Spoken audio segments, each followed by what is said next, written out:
use the chat feature on Zoom to ask questions of Dr. Johnson.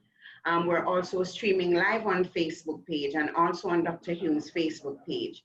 If you're watching live on Facebook, welcome. I will try my best to peek. I'm also having a watch party on my page, Coleen Douglas. So let's get things going, Hume. Yes.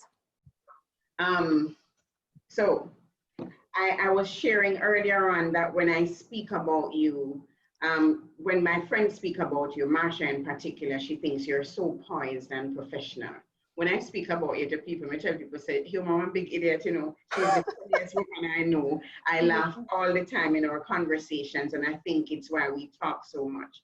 So are you the serious Hume you put to the world versus the one I get and possibly what a lot of your friends get? How much of you do you share with public? Serious. Serious would never be the word that I would use to describe myself, but my best friend, I remember one time I was doing an audition for a PBS program here in Rhode Island, and one of the questions that they asked was, how would your friend, your best friend, describe you? And I said to them that, my friend would say, this is Nikisi I was referring to, that I'm silly, a equal combination of silliness and intelligence. And when I called her and told her what I said, she said that's exactly what she would have said. And so, yeah, I think my posture, and you can't help the presence that you have.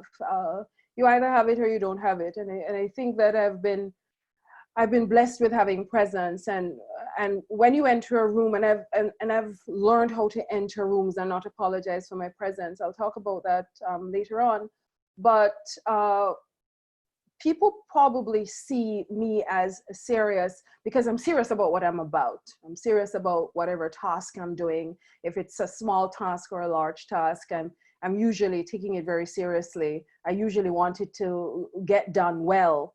And if I'm going to attach myself to it, I really want it to come across in a certain way. My friends who know me know that I am silly. I like to make jokes and have fun, but I don't suffer fools gladly. And I don't want to create a public persona where I'm acting like an idiot and looking like an idiot, because I'm not. But I think that there's a space where you leave for family and you leave for friends.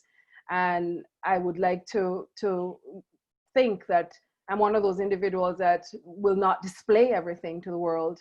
Coleen, I don't know if you know that we're seeing you talking to your daughter right there. So that is visible in this conversation. So be mindful of that. This is me doing me. So yeah. I'm serious because I'm serious about what I'm about, but in my private life, I'm less serious.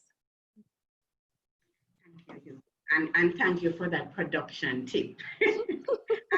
I am monitoring Kenyash. I think she was trying to get in the office, but I'm unable to help her out in this moment. But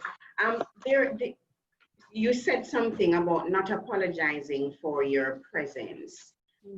Very often as women, I find you know that smalling up of me done by a popular Jamaican poet, her name somehow has gone out of my head, about no more smalling up of me.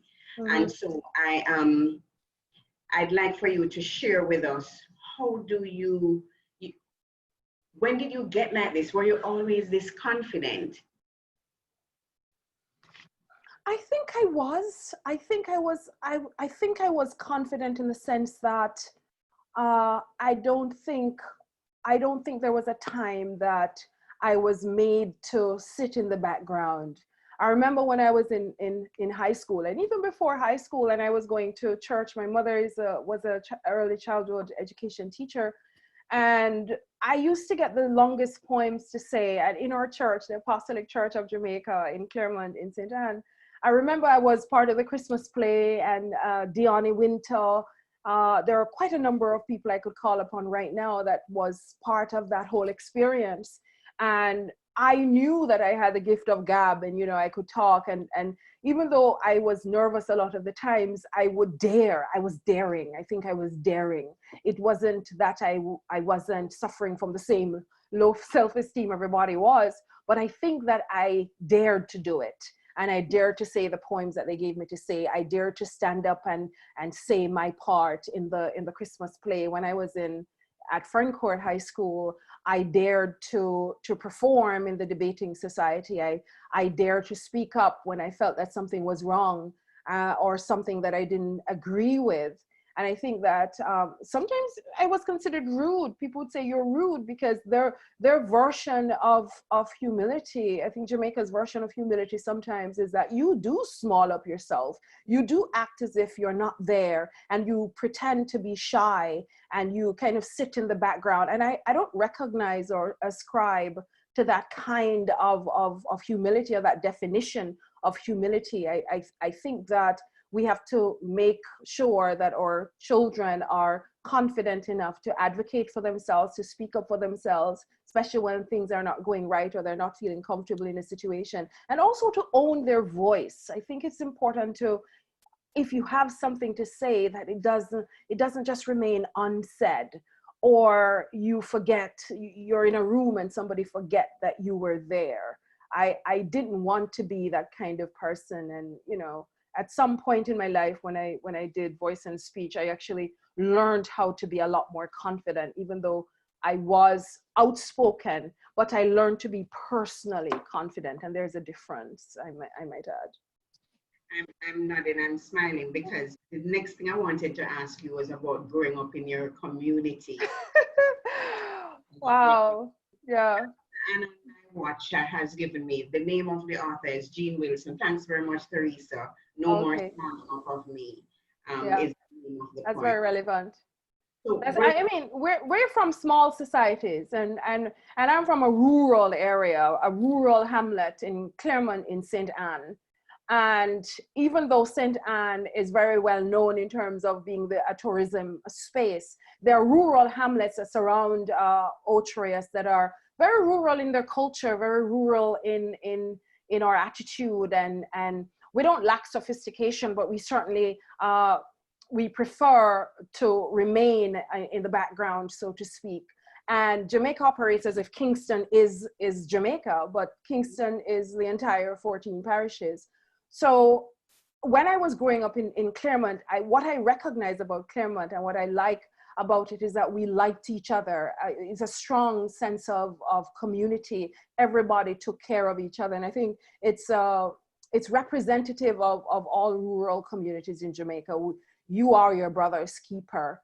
And it's the village that actually raised the child. And so even though they will tell my mother stories and tales about me, and she was very strict and stuff, but Claremont was so huge in who I am, because it kind of grounded you in a way, because everybody was your parent and everybody looked out for you. I used to hang out with Lorna. Lorna was a little bit older than me, and I used to hang out with her. I trusted her. She was mature, and I liked the maturity that the older adults that I was around had. And I think I wanted to be them. My cousin Anthea, Lorna, I think I wanted to be them in some way, because I felt safe. It was safe being around them.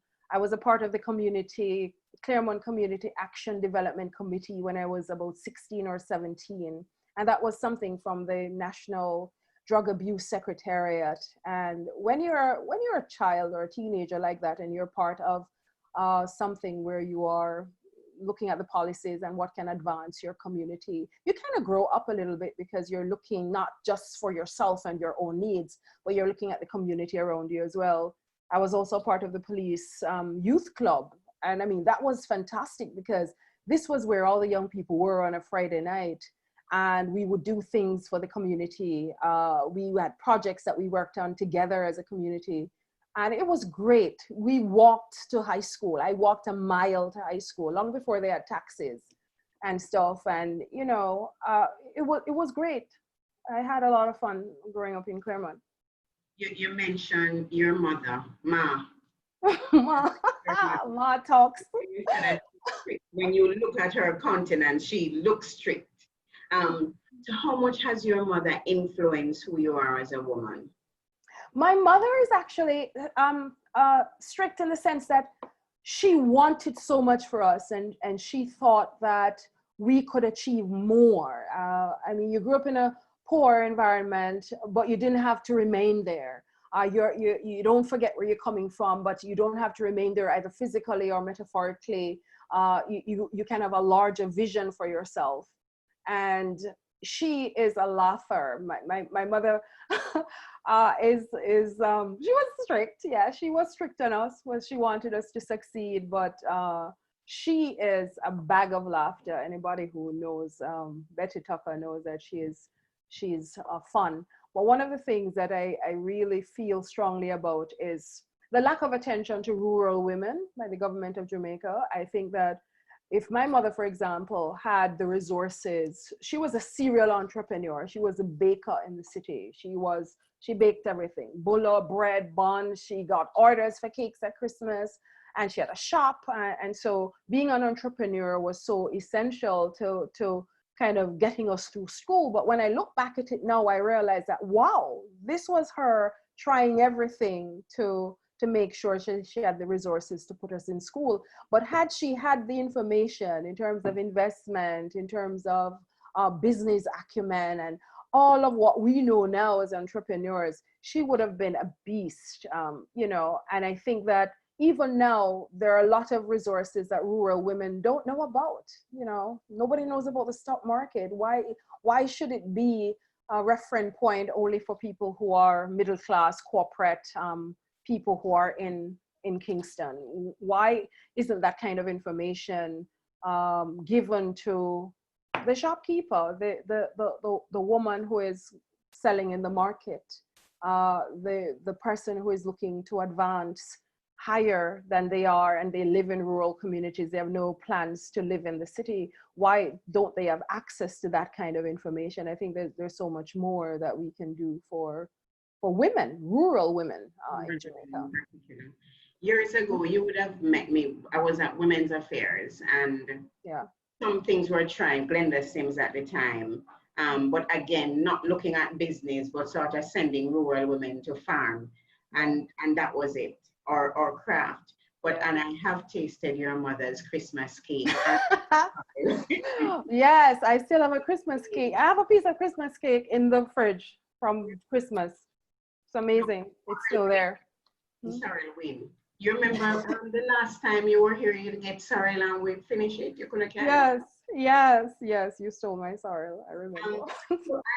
We talk about brand, and you mentioned your mother, and I'm very curious about the kind of brand that your family or your mother, in this instance, have in your community, and how. There's not only her though. She has a very strong presence in Claremont, but it's not just her. It's a group of women that are really the foundation of Claremont and Coltart. You're talking about Miss Cutie, the late Mrs. Riley, Mrs. Lee. You have Lorna's mother, Miss Olga, and all of these people that come together, and they would be the ones to cook for the harvest. They would cook for the church events. They are the ones when somebody dies that they are facilitating the wake and the repast. These are people where if you need support and prayer and stuff like that, they are the ones who are always present. I don't know what we would do without them, because they were giving moral support. They were giving physical and financial support. They hang out with each other. They helped each other. My mother is very well known. She's one of those evangelists that you don't have to ask for prayer. She's praying for you. She'll come and visit you. She'll bring food to people who are ill. She's very well known to people. People actually like her and really feel, she doesn't have any airs about her. And she was one of those people that if you, any time of the day or night, if somebody needed assistance, she was there. But as I said, it wasn't just her, it was a group of women in that community. Some have died, some are still alive, but they're the backbone. They're the backbone of that community, and I'm grateful to have been around them. As I muted myself, but I can attest that in spite of the fact that you might not be living in one of those communities like Claremont now, that we have a strong community. I know you have a strong community with the people around you. I can speak for myself and Lorna. I can always rely on Hume for more than just conversation. I don't have to ask for anything. It's one of those, and I think that may very well come from what you just shared with us about your mother. So I'm learning something about you, because we haven't really spoken about this part of your upbringing and what it is that was, so it makes me understand you a little bit more. But Hume, I find you're very brave. I think when you came back from New Zealand, I think you worked a little bit in Australia and then you came home, and I thought, yes, Hume's going to be a politician. She's going to be a minister of something, and I was ready to see you be in politics and rule this country. But you just left. You left and you went to big spaces. You left for New Zealand, you were in Australia, now you're in the US. Tell me about change and tell me how you dealt with that kind of change. You know, I believe in the globalization of labor. I believe that in a global village that you import labor and you also export labor. I'm always willing to contribute to Jamaica, and I was contributing in the political space, especially with the People's National Party behind the scenes. And I was quite willing to return home. Back a few years ago, I was quite willing to abandon my post here and return home to be a part of the ferment, as PJ Patterson would call it. But I don't think that the moment was right. At that time, it wasn't the right moment. And I also had seen myself in the Senate. I thought that this was a place where we can have real conversations about the real policies and you know, real changes that we could make and which would make an impact. And I thought my skills would have been best served in the Senate. I didn't want to be an MP, representational politics. I didn't like that. I didn't like the corruption that's attached to it. There's something very messy about it, which wasn't in line with who I am and how I want to project in the world. I think I like brand Jamaica. I like representing Jamaica abroad. So I think maybe in some future, something else in the political space would work. I'm always open to contributing to Jamaica in that way. New Zealand for me, a friend of mine was in New Zealand and we were in college together, and he said that there was a opportunity to study abroad in New Zealand.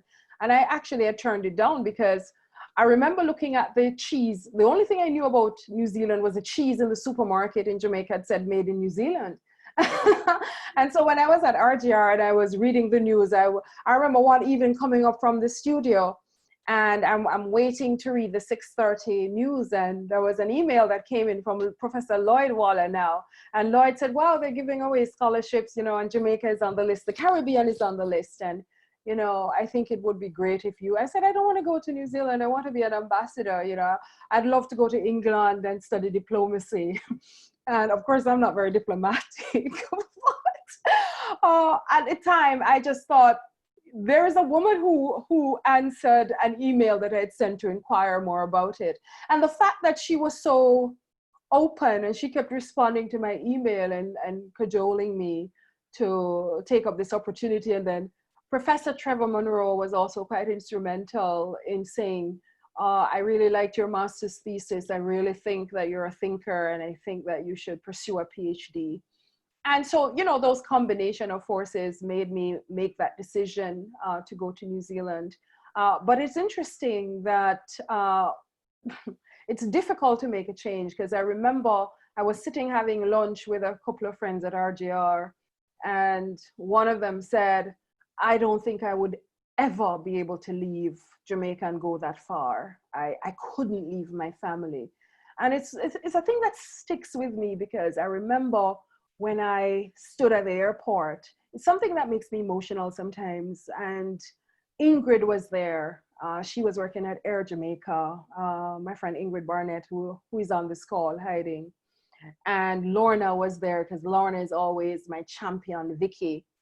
And my mother was at the airport. And when we stood there, I stood there at the airport, I didn't know where I was going. I had never left Jamaica to go that far. This was a foreign, radically different society from Jamaica. And my brother would say, it is at the end of the earth. You can't go any further. If you go any further, you'd be in the Tasman Sea.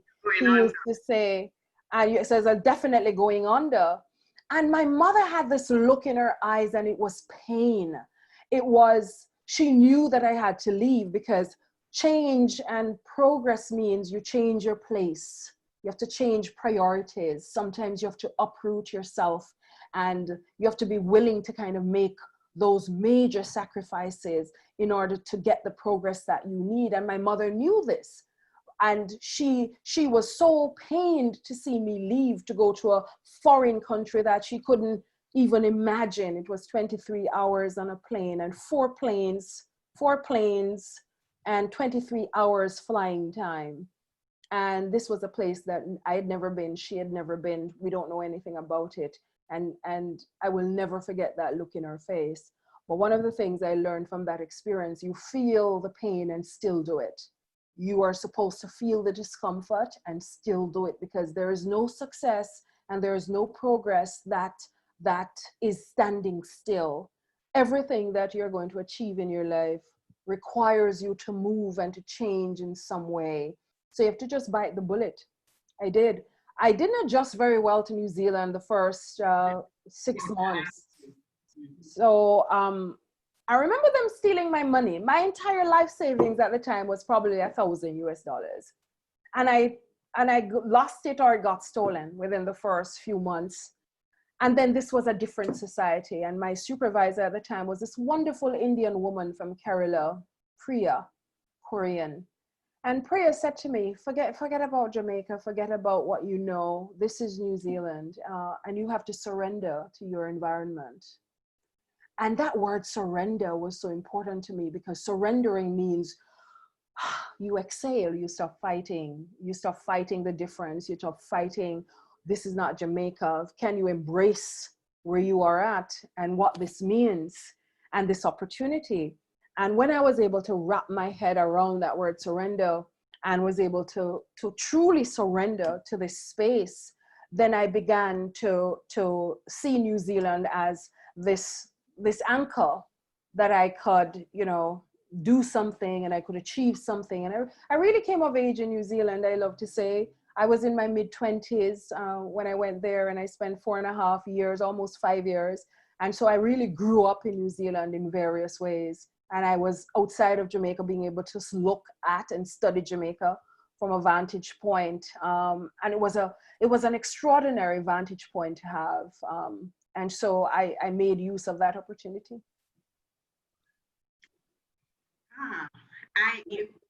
I'm curious a lot more about New Zealand, but you mentioned somebody, and I'm looking at his picture behind you. I'm not sure if the viewers can see it. You mentioned him when we were talking about Ambassador Senate. Tell me about PJ Patterson to you and any other mentors you might have. I love PJ. When I was 21, I was hosting Jamaica Magazine on GIS. And I remember that the Honorable PJ Patterson was the Prime Minister at the time, and I think Seymour Mullings was the Deputy Prime Minister. Delano Franklin was the Chief Advisor to PJ at the time. And I remember getting a call from Delano one time, right after I came off doing our recording. And he said that the Prime Minister was putting together a youth advisory council of people, young people who were born post-independence after 1962, and, to get our take on government policy and, kind of to incorporate our perspective. And I thought that was genius. But at the time when you're owing student loan, I still owed my student loan. I remember saying to Delano, is it paid? because for me, I wasn't thinking country at that time. I was thinking, shoot, this job is not going to pay my rent. It hardly was paying my rent at the time. And you know how media is. You have to find your own clothes. You're doing your own makeup. And then I had the student loan still on my head. And so he said, yes, Hume, you're going to get a stipend. I'm like, cool, great. This is awesome. I'll come. And so I turned up. And at the time, nobody actually interacted with Mr. Patterson. He was such a statesman and so poised and almost like a deity that we regarded his intelligence, we regarded his leadership. We were in awe of him in a way.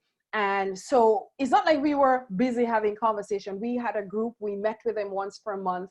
And this guy, Sidney Henry, was the president. Basil Waite was on the committee as well, and quite a number of young people.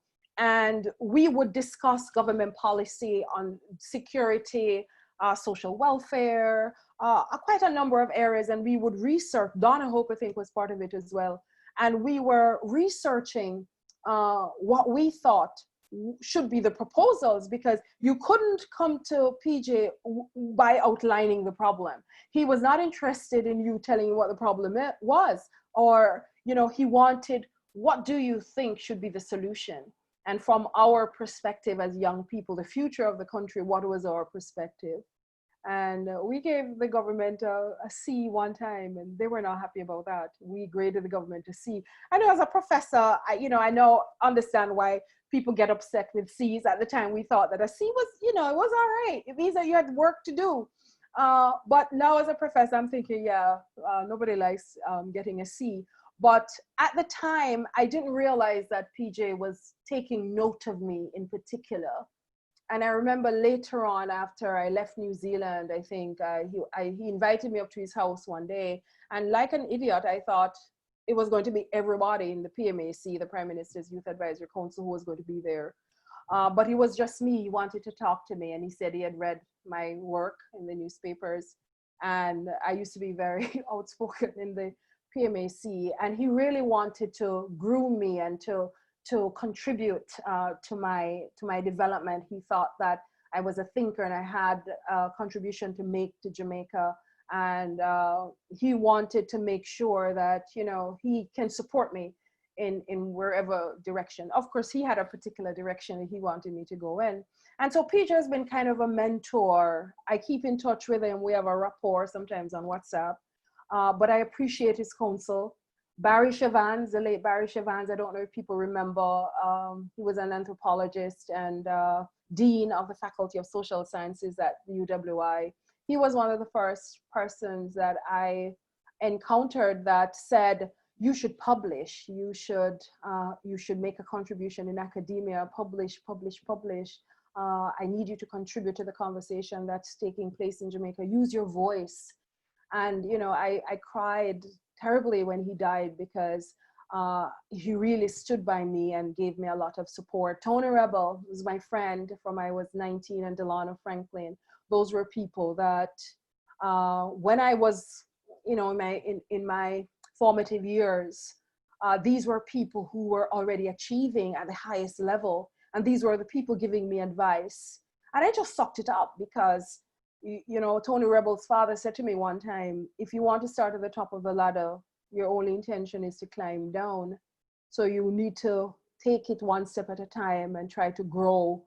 And so that's my model of success. You start from one rung of the ladder and you keep growing, you keep stepping up, and you find the resources to kind of move you forward, and you determine where you want to end up. But these are the people, my mother is always around me during the weak moments. And it's only when I was older that I started to actually listen to my mother's advice. She gives really good advice. I didn't realize that until I became an adult. But my mother is always very supportive as well. And my sister and my friends like Ingrid, Nikisi, I talk to them a lot, Lorna. These are also, we don't see your friends sometimes as mentors, but these are people who are supportive of you no matter what. Yourself, Coleen. These are important, robust people that you need around you when you're moving up, that they're with you all the way, no matter what. And so from the more public people to the private people, you never achieve success alone, you know, and I'm grateful for the group of people that have been around me. I hope I have mentioned the people who have been significant. Yeah. You know, it's funny, this morning I was gonna call Tony. Yeah. To see him that come on and they He probably would. He probably would. Because I mean I've been around you and Tony, and I've sometimes, by the way, people, sometimes I'm talking to you and say, oh, give me a minute, and she has to respond to Uncle PJ. So sometimes I feel like he's getting special attention over. I'm looking on I think on my live.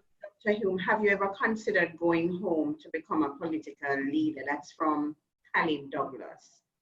I'm trying to see if this is yours or mine. Yeah, I mean, I considered it seriously because I was asked. I considered it. I gave it a great consideration. I took steps to activate that consideration, Kali, but it wasn't the right time. That time wasn't the right time for me personally. And sometimes you need an economic base to enter politics. You don't want to enter politics without an economic base and become susceptible to corruption and things like that. You also want to ensure that you have the right support, personal, your family needs to be behind this decision. And you also have to be in a place in your life where, if you're abroad, as I was, that you're willing and ready, and that's the moment that you should return home. Because there are people who are called and they're saying, oh yeah, because they have the resources, they have the context, the time is right for them, so they can fly home to Jamaica and be a part of the ferment. For me, I think it's something that the time that it came was a very complicated moment for me. And so at that moment, I had to say no. And I'm always involved in politics in some way. A lot of my clients are people who aspire to political leadership. I like working with politicians. I like campaign politics. I like the competition of it. I find it very exciting. I like the messaging of campaigns. I kind of have a sense of what people should say even before they say it. I know when politicians are acting and performing rather than being authentically themselves. And maybe at some point, but right now, my focus is on my political scholarship, because I think that we have to think about the problems that plague Jamaica as well. It's not just to stand there to represent and to make promises, false promises that we can't keep to people. I think there are some people who should be scholars and thinkers and people who think deeply about the issues and what the solution should be and how we should reimagine our country. And I think that I didn't plan it, but this is how my contribution has evolved for right now. I don't know what will happen in the future. I'm always ready to back for Jamaica. And so let's see. I don't know what will happen in the future. Thank you, Kali, and for those of us just joining us, welcome to Brand New Lab, where I am in Hume's seat today. I hope I'm doing good, And she will tell me, by the way, I know that after all this, I'm going to get some notes, but I always grow with you. And I keep wondering if at any point, like I'll tell you openly that I feel a little uncomfortable about something. Do you ever feel uncomfortable, like doubted yourself, kind of not sure if you're where you want to be? And all the time. Overcome these fears and anxieties? All the time. You feel the fear and you do it. I will go in nervous. I will go in feeling unready. I will go in questioning it and still moving forward, because one of the things I don't want to do, I don't want to end my life and feel like I didn't try or I didn't do all the things that I said I wanted to do, because I don't want to feel that I was fearful or, oh my God, I'm 68 and, oh, I should have done that. Oh, I should have done that. I don't want to live with regret. I want to live fully. And I think that sometimes when I do something, I say all the time that I am traumatized by the decisions that I take. If I decide to do something and it's working out, I feel stressed about it because It's something that I've put myself in. I've put myself forward for the opportunity, but I would feel very traumatized by this thing that I have to do next, and this step, this higher place that I need to go, because you're never ready. You're never completely ready for the things that you're going to do. But I trust the experience that I have. I trust the skills that I have. I trust my ability to learn things that I don't know. And I'm never afraid to say, can you explain that? I don't understand what you mean. How do I do this? How do you think I should do that? I'm willing to take advice, and I'm willing to find out the things that I don't know. But what I'm never willing to do is to sit back and not do it. If that makes sense. You post on social media a lot about core values. The last one we saw, you were talking about what would you choose. I think I looked at integrity, authenticity. So you speak a lot about core values. What are your personal core values, and how do they drive you forward? I believe in excellence. I believe that everybody can achieve excellence. That's number one. I believe that our core values anchor us. I think our life decisions are made based on consciously or unconsciously what we believe. We're also what we stand for. We're also what we're committed to. The thing that if you're committed to laziness and not achieving, then it shows up, and in your actions, you can kind of determine everybody's core action by what they're doing, because nobody can see inside of you, and so the manifestation of what you're about usually comes about from what people see you do in a consistent way. And so aside from excellence, I believe in knowledge. I'm curious. I'm always curious about the world. I'm curious about what's going on around me. I believe that people should be community-centered. I'm never about simply being a spectator in your own society. I think that we should be contributors. I don't know what that contribution is. It could be small, it could be large, but I think that we should contribute to building communities. I'm community oriented. I believe in knowledge. I believe in learning. I'm always a student. And people always say in Jamaica, so you're still at school? But I mean, seriously, it's never about just being in a classroom. It's about always learning and always evolving, because true education is not schooling. Schooling is just going to school and getting a degree. True education is knowing how to live, how to communicate across culture, how to communicate across race, across creed, how to treat others with respect, how to engage in the world, how to be punctual, how to respect people's time, how to give your best self. All of those are fundamental values that I believe in, and it drives everything that I'm doing. And so I'm always asking people, what do you believe? Because the decisions that you take is fundamentally anchored in what your core values are. And I think talking about your core values kind of give us a sense of what your personal brand is. And as we see Hume, I have to share, as a friend, I have come to you a lot to just talk, and the talk comes out into advice. Sometimes I don't even want it, but I get it anyway. I recognize the value of all of that. And so I know what you bring to my life, but what do you think, what's your unique value that you bring to the table? I am very good at helping people to find their value. I mean, I'm good at a lot of things, I might add. I'm good at the regular things. In communication, I find public speaking, my sister would say words come naturally to you. I do find communication to be home for me, information, not the classroom so much. People think I'm an educator, but I think I'm a journalist first. And so, but the real value that I think that I bring to the table is that I'm good at seeing what you should do and how you fit into this space and in this arena, in this community, in this industry. I am very good at identifying what unique value. It's like a puzzle, and we all have this role to play in the larger scheme of things. And I can look and see what your value is and the direction that you should go and how you could contribute to the larger whole. And I think that's significant, because the people that I teach at the university, they also aspire to do various things, but most times they're not sure. And so you kind of teach them about this industry. That's the job. So you teach them about the field.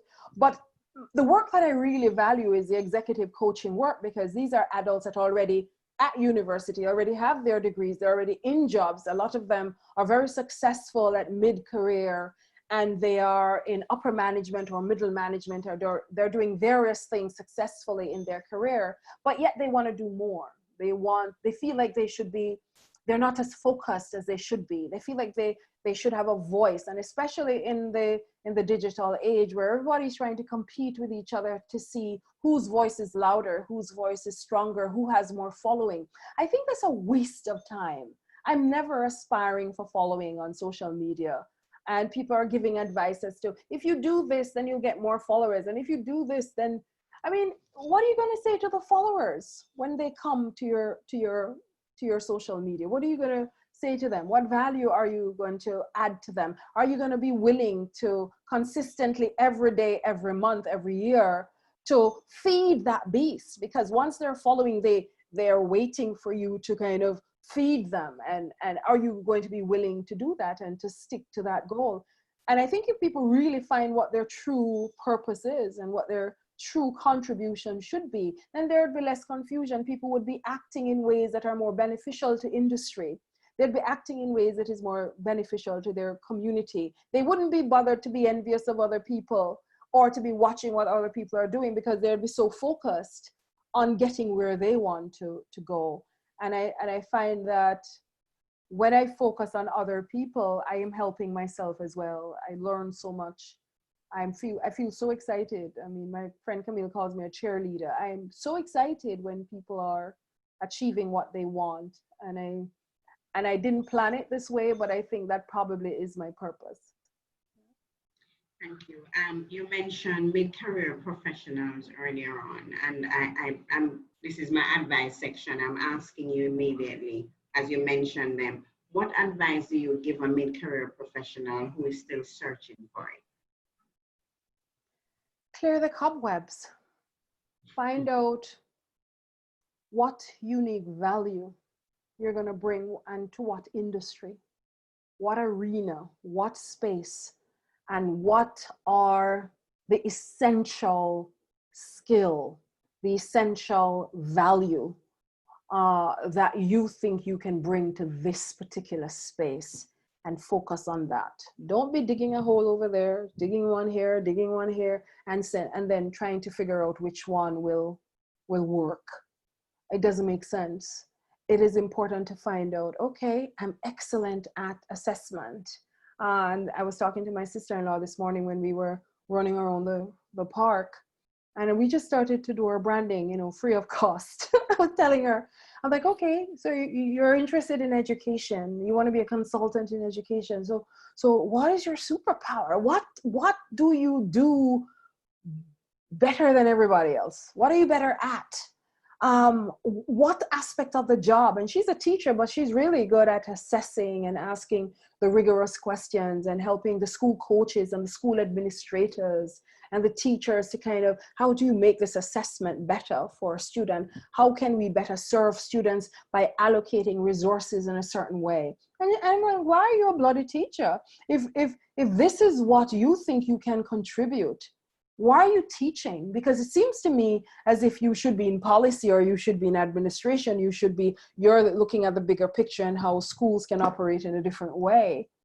And now she said, oh, now that I've figured out what my area of focus is, I know exactly what to do. I'm going to start focusing on that. And I think that that's the advice that I would give to mid-career professional. Find out what your brand is. And when we're talking about brand, we're not talking about a logo and a website and somebody on LinkedIn today said they changed their profile photo, and so they're upgrading their brand. I'm like, come on. That's not your brand. That's just your brand identity. That's just changing your photo. I mean, she got a lot of likes on the photo because she's a beautiful woman. But is that truly what your brand is? A beautiful photo and we can't tell anything about you. So if you want to succeed in your industry, then you're going to have to find out what value you're offering to that industry. What is your personal power? What is the skill that you have that you can contribute here? If it's not there, then you have to find another industry to be a part of. Don't do a degree and then say, oh, I'm going to do a degree in marketing, and then I'm going to find out what my brand is.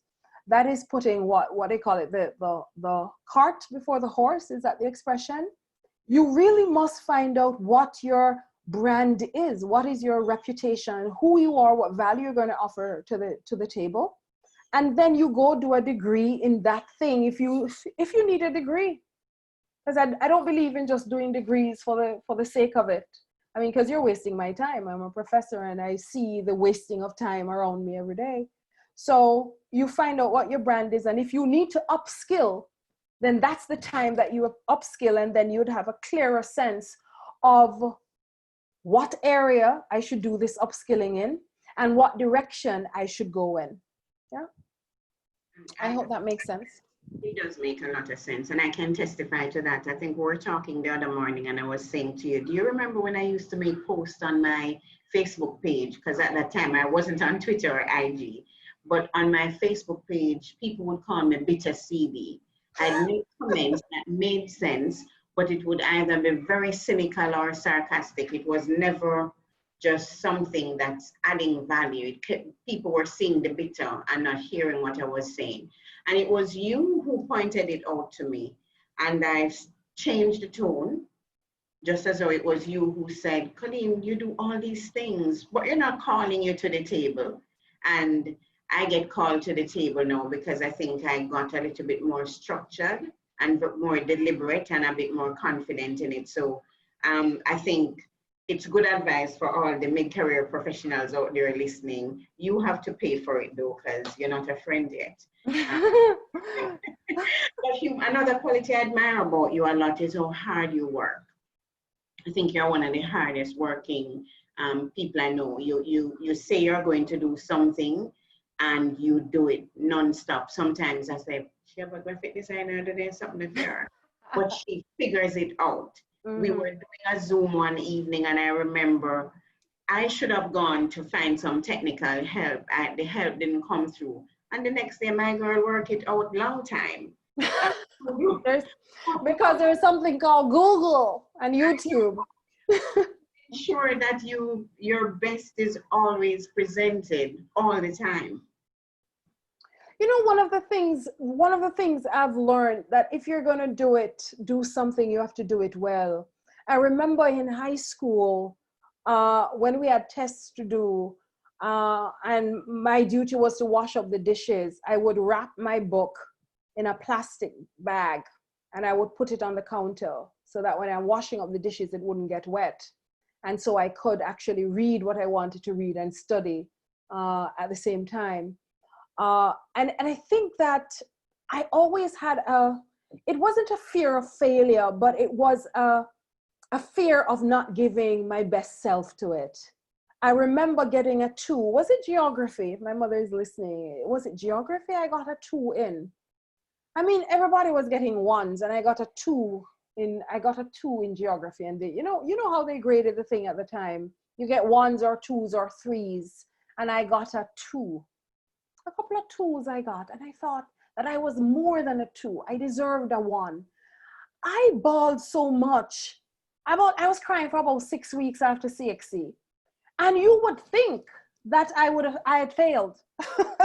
I didn't fail, but I thought that I deserved a 1, but I also thought that maybe I didn't give enough.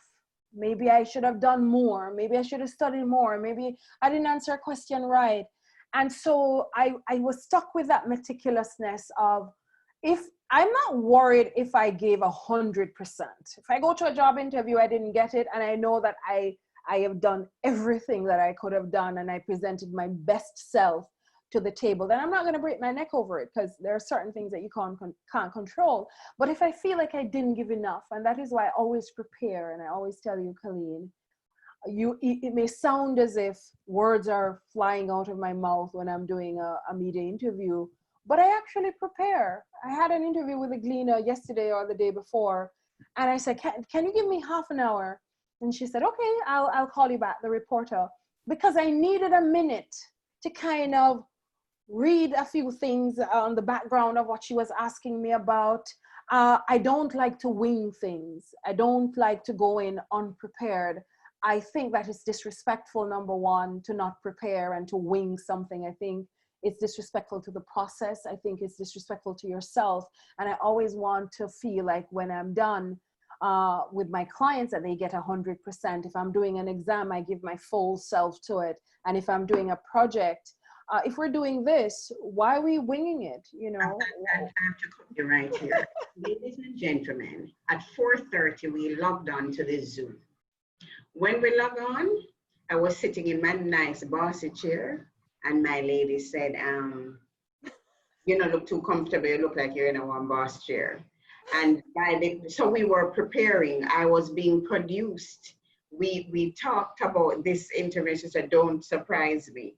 So it forced me to prep myself, be prepared for it, and come to the table very, very well prepared.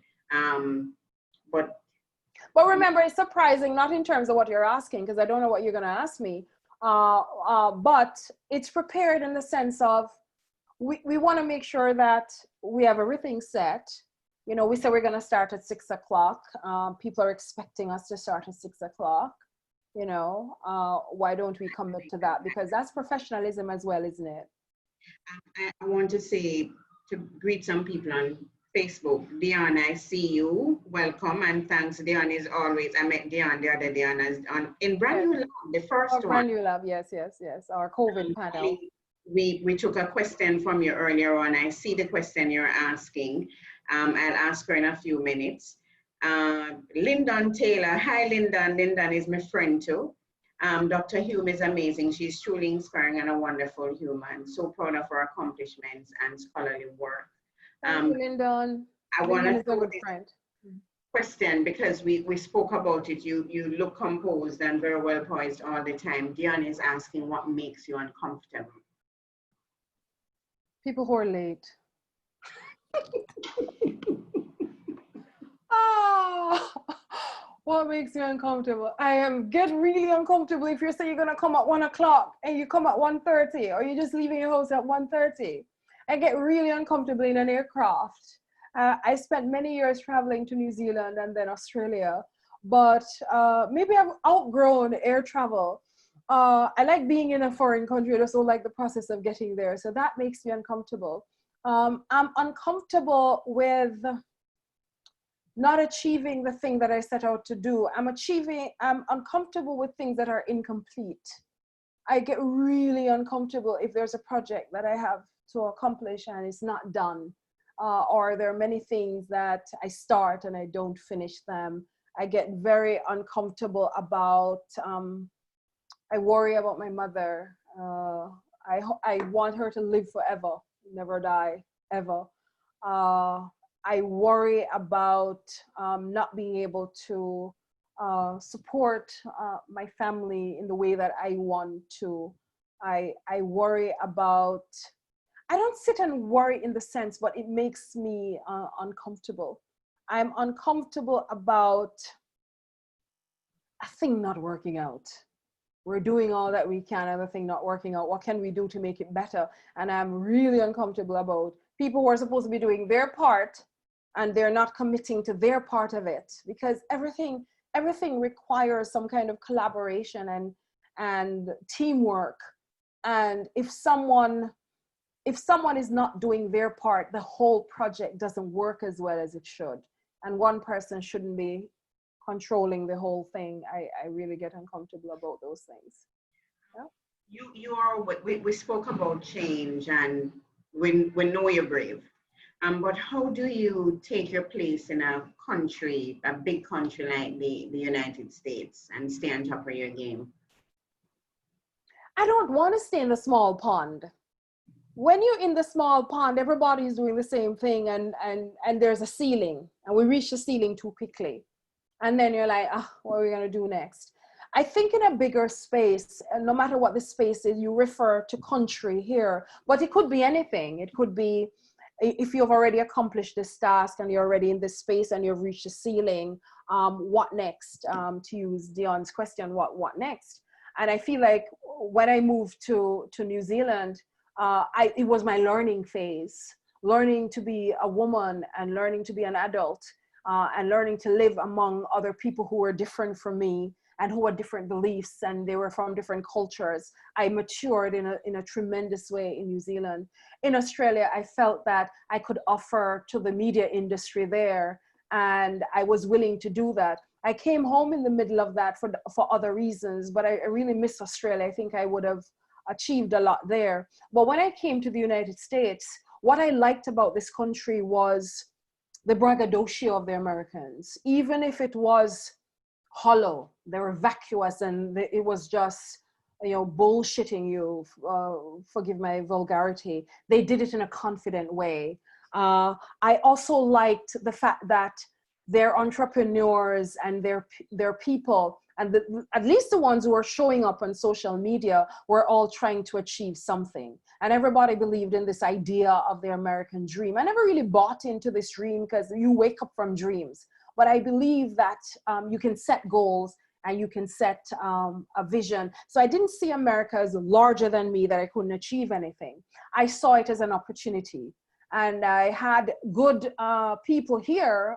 The chair of my department, former chair Roxanne O'Connell, Roxanne said, why don't you do some of the things you were doing in Jamaica? And my first client, she was the one who recommended the woman who's now the Secretary of State for Rhode Island. I did all-day media coaching with her and her staff. She was my first client in the United States. In 5 minutes, she ran for office and she won. And she said part of the training that we did with her and her staff was what got her elected.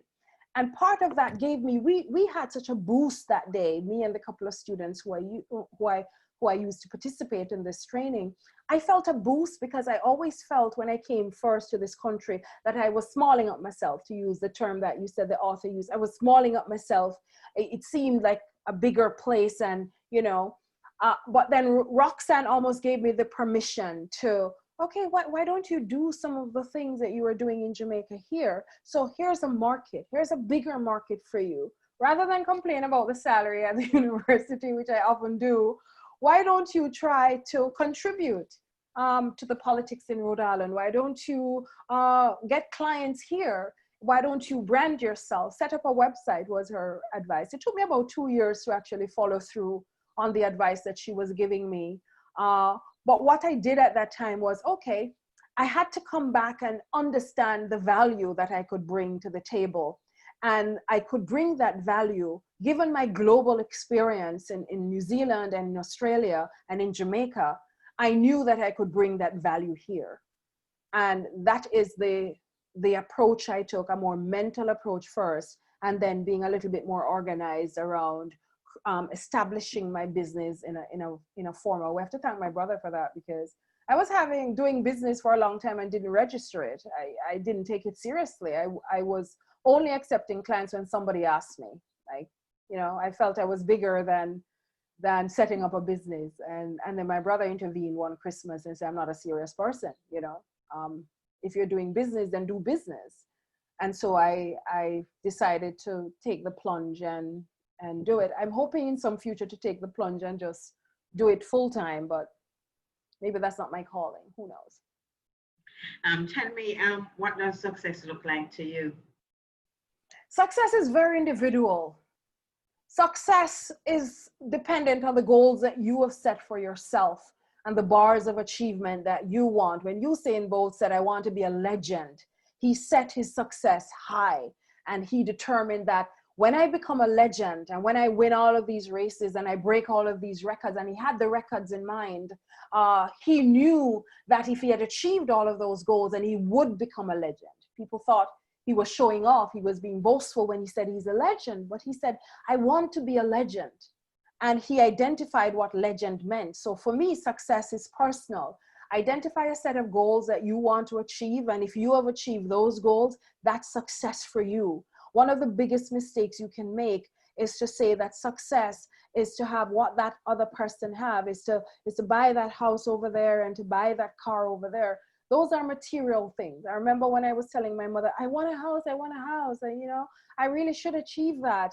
because in our post-colonial society, we have convinced our people that owning a car, owning a house is a measure of success.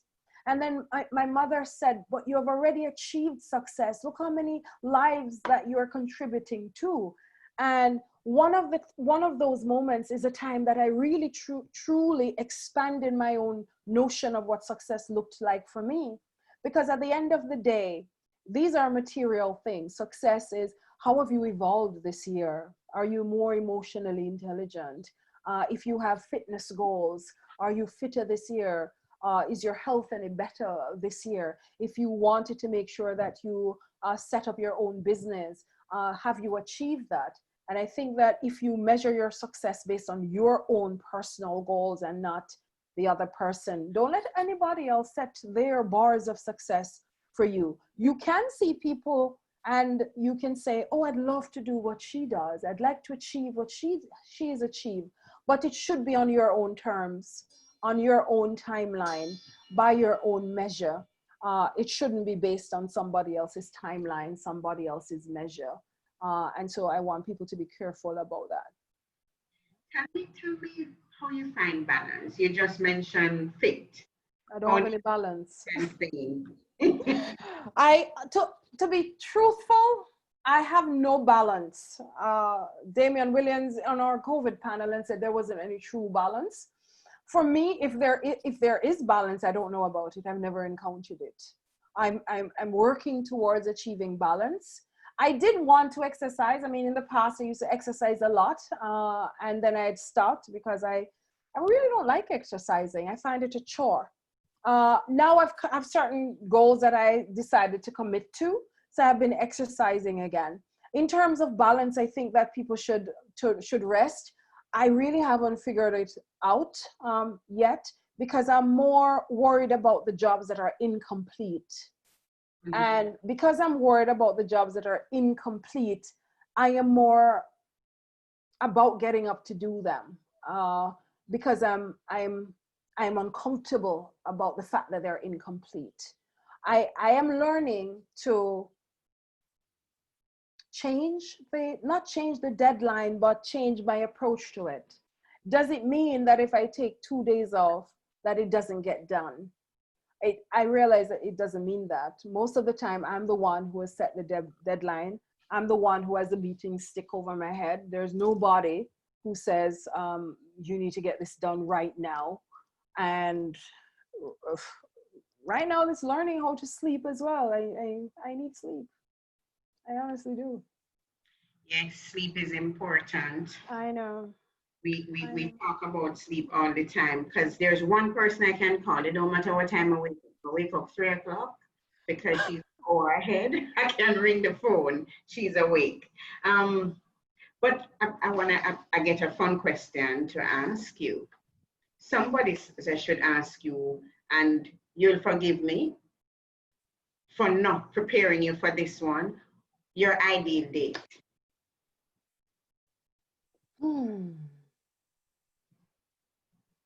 Well, I actually prefer interactions where you're not pricking my brain. I don't want to talk about politics. I really don't care about your political ideas. But if you do have wrong political ideas, like the coronavirus is a hoax, then the date is not going to go anywhere. But ideally, I would really prefer something fun. You know me, outside of all of this, I'm actually a very silly person. I really like to get together and laugh my head off. And I like people who are fun and interesting, and who have a personality that's not a bore. And so usually I'm not one of those, oh, let's sit and discuss the world. And, I want to engage. I want to run around the park. My favorite thing these days is running around the park. And so, yeah, something that doesn't take me away from the brain things that I do. Anything that's fun is great for me. We're talking about fun, and I'm thinking of the Rebel Salute days. By the way, tell me your favorite Rebel Salute, the one you can remember. Think of the artist who are in it and just tell me which one. My favorite, I mean, anybody who follows me know that my favorite artist is Richie Spice. I mean, I remember even the first Rebel Salute. Rebel Salute started in 1994 and I joined it in 1996. And every year Richie Spice was on it. If Richie Spice was not on it, I'd be upset for the whole time. We have to get Richie Spice on this event. I really like his style. I like his sound. I like his music. I like his attitude.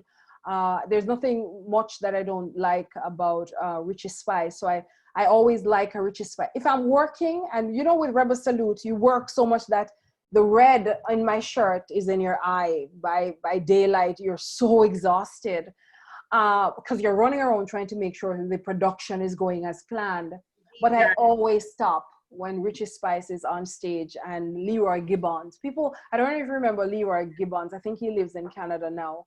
But Leroy Gibbons is just the most amazing performer in the world, in my view. But the Rebel Salute I remember, and which sticks in my mind, is actually that one was a disaster. I mean, this was the first time we moved from Mandeville, which the show was held from the start for many, many years. Tony's from Manchester, so it was held in Mandeville. And then that year we moved to Port Kaiser in St. Elizabeth. I think it was the year 2000. My goodness. Everything that could go wrong did. And people got stuck.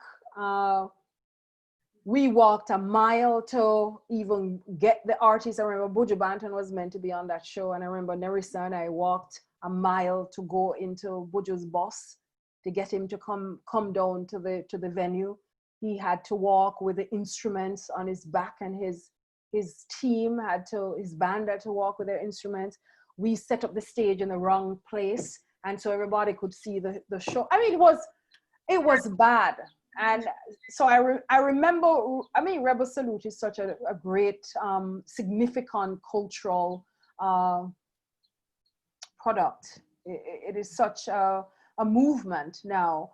But in the early days of Rebel Salute, that's when we were trying to grow this product and to make sure that it got the kind of support. But Rasta never gets support in Jamaica, you know, and they don't get marketing support from a particular class, and there's a particular class that owns the money in the country. But we didn't have a product that attracted them. And I'm very pleased that Rebel Salute has evolved, and you know, Tony has stuck with it, and we used to discuss the ideas.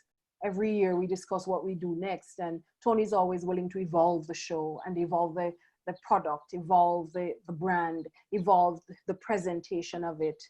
And almost 30 years, and I think we should give him a lot of credit for this event. I thought you were going to tell me it was a year with Jimmy Cliff. Buju was on that year as well. You remember? Is it the same year, 2000?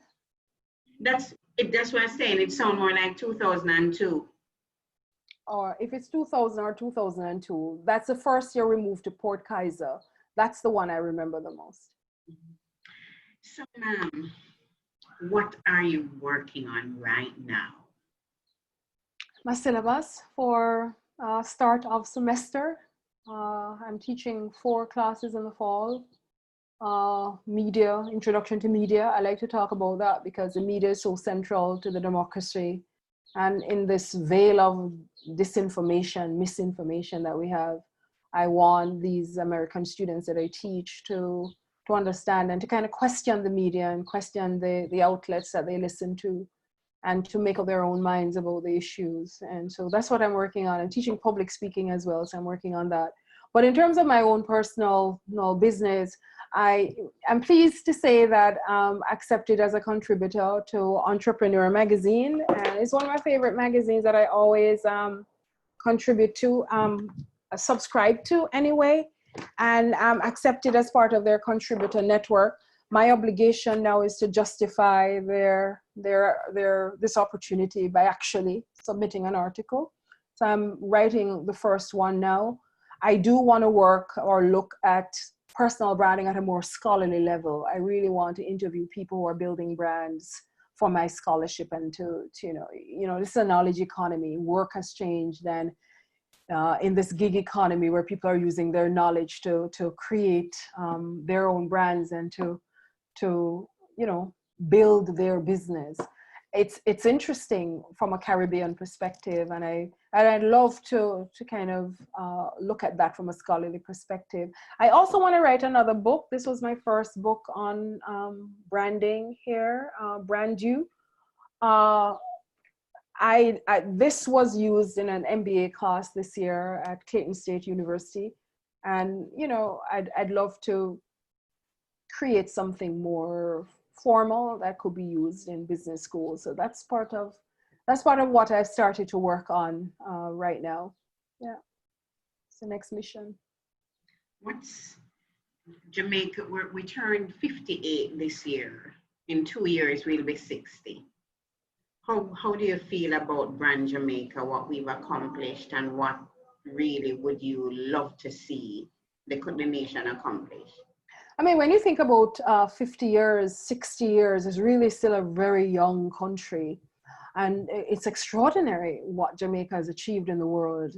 I mean, when I listen to CNN and them refusing to say that Kamala is Jamaican, and they keep playing up our Asian or Indian heritage and not playing up the Jamaican part of it. I don't know what the politics around that is. But we're proudly Jamaican, we should be. There are challenges, but we should be.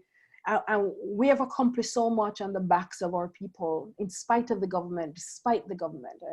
I can't credit the government for what Jamaica has achieved in the world. I credit the Jamaican people and the talent of the Jamaican people. There's so much example of success and achievement that Jamaicans have around them.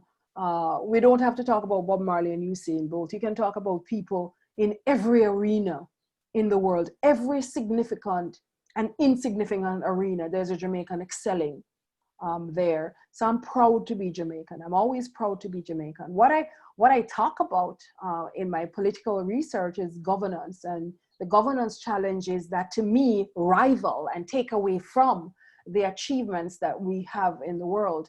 So if we can't contain crime, if we have poor leadership and leadership who just wants to perform and to be on social media showing what you're doing, but you're actually not doing, and being partisan, we don't need that. We want people to actually solve the crime problem. We want leaders who believe in the development of people. We want our people to be ready for a digital economy of the future. We are facing a future that will have digital jobs. We want to make sure that our people are educated and are skilled to take on the jobs in that new industry, that we can get investment and our people are ready for the kind of investment that the future is going to hold. We need leadership who would be willing to take us into the future. And when I talk about Brand Jamaica, I can't just compliment Jamaica. I mean, people love to say, oh, when we're overseas, we love to talk bad about Jamaica. We're not talking bad about Jamaica. I'm a scholar. I prefer for us to acknowledge that there are weaknesses and that we have a lot of work to do in critical areas, and to show where all of these negatives would take away from all of the wonderful things that we're achieving. We can't simply wait until every 4 years when there's an Olympics to go yay, yay, yay for Jamaica. And I'm sorry to keep rambling on this, but I really believe that our biggest issue is not even crime, it's a lack of consensus. We need to agree on what values we're going to say. Who are we? What are we about? Which values are we going to support? And which values are we going to say that is not going to serve us and we're not going to move in that direction? So I'm sorry, I take Jamaica very personally. So, Box, tell me what you're most proud of for Hume Johnson. What are you most proud of? I am proud of the fact that I was able to move and navigate different countries and come out stronger for it.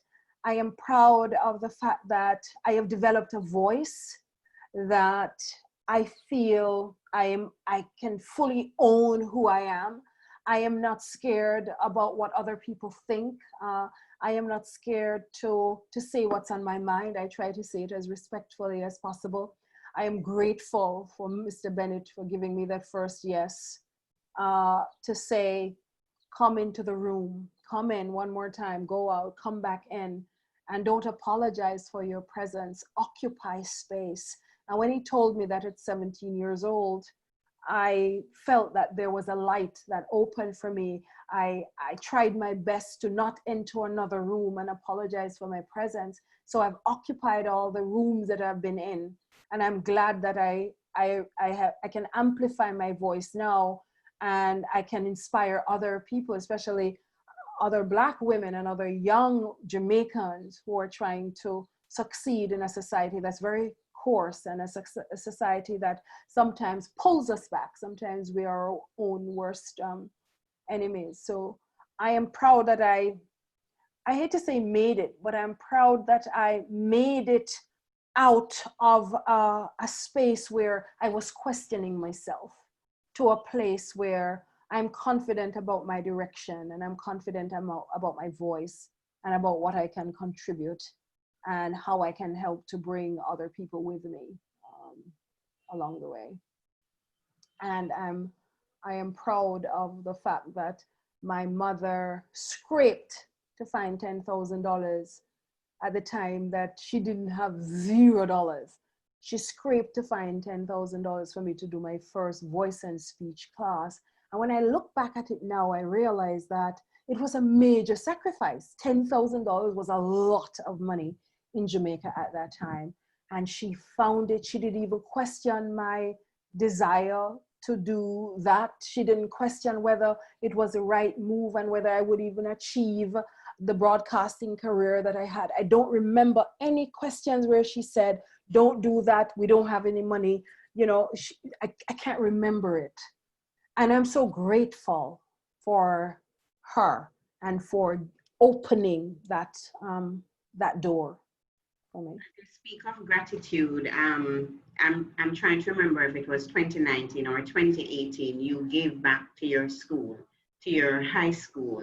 You gave some scholarships for graduation. I recall seeing Lorna and your mom. if it's egg, Lorna is in the red. Lorna is right there. Yeah. But how important is giving back to you? Yeah, man, it's significant. People give back in different ways. Sometimes you give back in the sense of you're there and you're present. It doesn't always have to be something, because I feel like sometimes what I have to say and my voice is more important than giving some money away. I really want to give away some more of my books because I think it's useful for graduates. But it's important to give to other people. Lending them your ears sometimes is important, to listen to people and to hear them out. Sometimes it's significant to train them for free. I mean, I do some things for free because sometimes people just, they need support. And I think that young people in particular in high school, where they're still trying to find their way, it's important for us to counsel. Mr. PJ Patterson is always saying, you know, you need to encourage the young people. I believe encouragement, I believe motivation, I believe empowerment, helping them to empower themselves, helping them to find their voice is important. And there are a lot of people doing that. There are a lot of people starting foundations and giving away stuff in rural communities. I don't know how I feel about giving stuff like books, bags. They're significant. I credit a lot of people for doing those things. But I also believe that we should be giving advice, and we should be mentoring, and we should be encouraging and you know, helping people to not feel that fear that prevents them from moving forward, even when they get the books and the stuff. As you say stuff, I recall my grandfather is always saying, give a man a fish, you feed him for a day, teach him to fish, Yeah. you feed him for life. So Yeah. I'm endorsing giving that, the advice. It's done a lot for a lot of the people I see on Facebook are attesting to it. They're saying that, yes, she's given me some advice and it's made me change my career path, or it's made me more focused. Mm-hmm. Dr. Hume Johnson, Mm-hmm. I thought we wouldn't finish, you know, because there are a lot of things I would like to ask, but you know, it is 6:25 in Jamaica. I know it's 7:25 where you are. Yes. We've been welcome. I say Clyde Mackenzie. Clyde, you know, Clyde Mackenzie, Yes, yes, yes. Copeland, Forbes, all of your music people, them, All of my music friends. Big up Knowledge, yourself, Clyde and Copeland. I love Copeland and Clyde.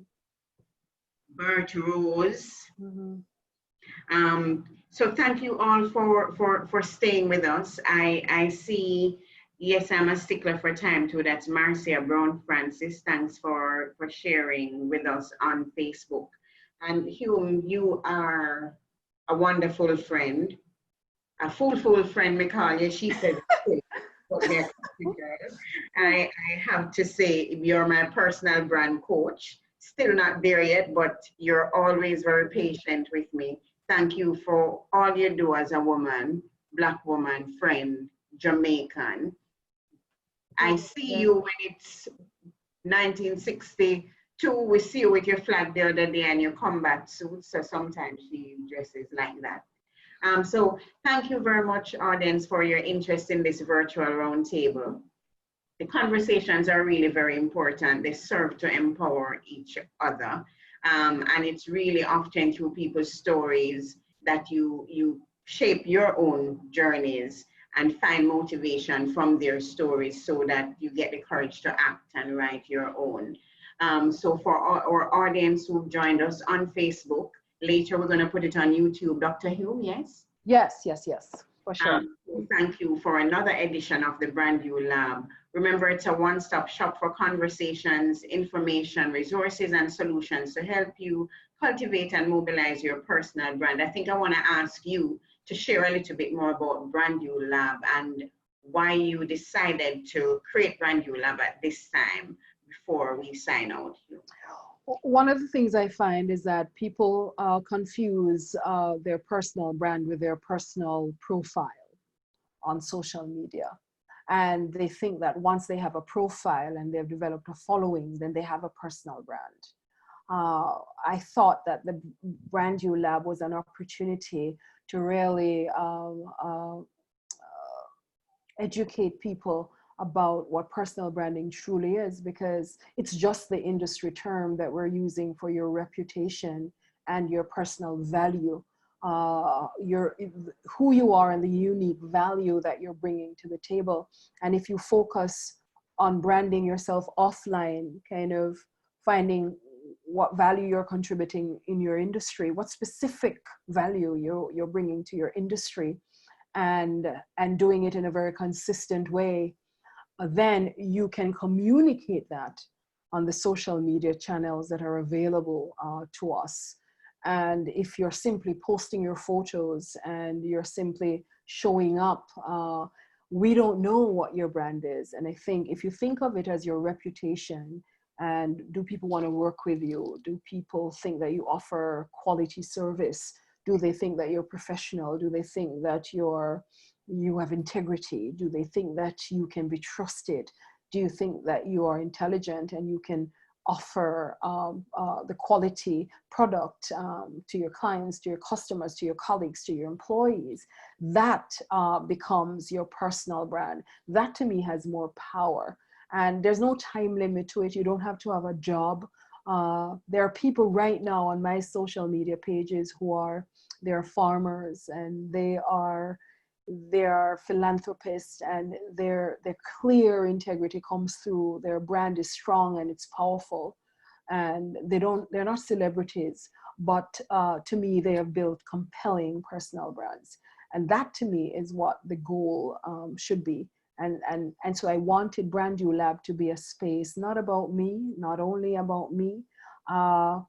When I show up on my social media, it's about me, but I think Brand New Lab, it started off really great. We have a really killer Facebook group where people are engaging with the questions and the conversations that we're having over there. So I want people to join us so that, you can talk more about what value you're offering and what you want to offer in your industry, wherever you are and whatever that industry is. We want you to be a part of the conversation. Hume, I'm seeing that Copeland was actually on my watch party saying that the night when Jimmy Cliff performed at Rebel Salute was the biggest turnout he's ever seen. Um, I'm seeing Lorna, the true, I remember that night. Also, everybody here, and Alethea earlier on mentioned that she's also a Rebel Salute fan. We all are. Yeah, but remember that you asked me what was the one was memorable for me. It Right. wasn't Jimmy Cliff or the biggest crowd. I was part of the event planning team and part of the background.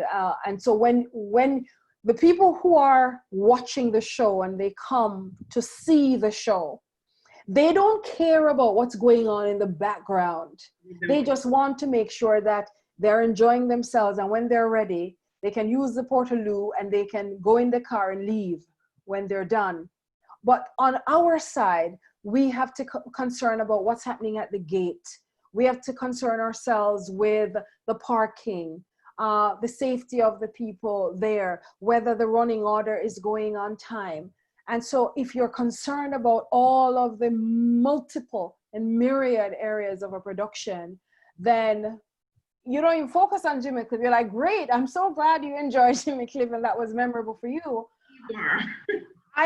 For me, it was a moment that I thought that we could have done better. Are there certain things that we missed in that year? But we recovered so tremendously, and Rebel Salute is such an iconic event now in the history of Jamaican music. You have to talk about Rebel Salute and the kind of Jamaican culture that it exposes, and the fact that we have this great music, and we have evolved as a country that contributes so much to urban music forms. And Rebel Salute is part of the longevity and the memory of that culture. And it's a reminder every year of who we truly are. And even though we hype up dancehall, and I don't knock dancehall, I knock certain elements of it. But when you think of Jamaican music, then you have to think Rebel Salute. Thank you. It's not a competition. Thank you so much, Rebel Salute. I see Stephanie occupy space, very profound. That's, I think we have more than one person saying they're taking that away from this conversation. When you do not apologize for your presence, someone else was saying over on my watch party. For me, your core values you mentioned, the fact that your core values, they anchor you. Excellence, knowledge, respect, we're what we stand for, what we're committed to. I think you're proof of that. You remain committed to, and I also appreciate the pointers about what we do on social. Sometimes it's not for the likes, not for the followers, but keep your brand going. So another thing I like about Brand New Lab is the people I meet in the lab, you know, the women, the men and women who are doing well, who share their own experience. Yes. So it's a space where we build allies and come together to build up each other so we can better each other. So together we can become more impactful in our careers, industries, and communities. So thanks again for joining us for this discussion. You may continue this conversation with Dr. Hume by following her on her Instagram at Dr. Hume Johnson, and over her YouTube, Dr. Hume Johnson. You know, Facebook very special because of your special situation. So remind me of your Facebook page. What is my special situation? Oh, my Facebook was hacked, and so I have a new Facebook. Yeah. So a lot of the people who used to be on my Facebook don't even realize I have a new Facebook. So it's Dr. Hume, Hume, Hume, Dr. Hume, you'll find me there. Right. So if you're keen to start building your personal brand or take it to the next level, grab a copy of her personal branding book, Brand You, so that you can, and it is a very good book. I have my book. You may also contact Hume for personal consultation at humejohnson@gmail.com, humejohnson@gmail.com. And like you would say, I'm going to borrow it today. It's never ever too late to reinvent yourself and unleash your personal power. Thank you so much, Hume, for sharing. Thank you for those joining us on Facebook. Thank you, Alethea and Ingrid, who are on the Zoom with us. My name is Coleen Douglas. Until then, have a Thank good you so much, Coleen. That was great. Thank you so much for your time. I'm going to end this Facebook broadcast. Thank you guys for being on this Facebook chat. I will end the live stream now. Thank you so much for joining us. I appreciate it. Bye-bye. Also gonna stop the recording here.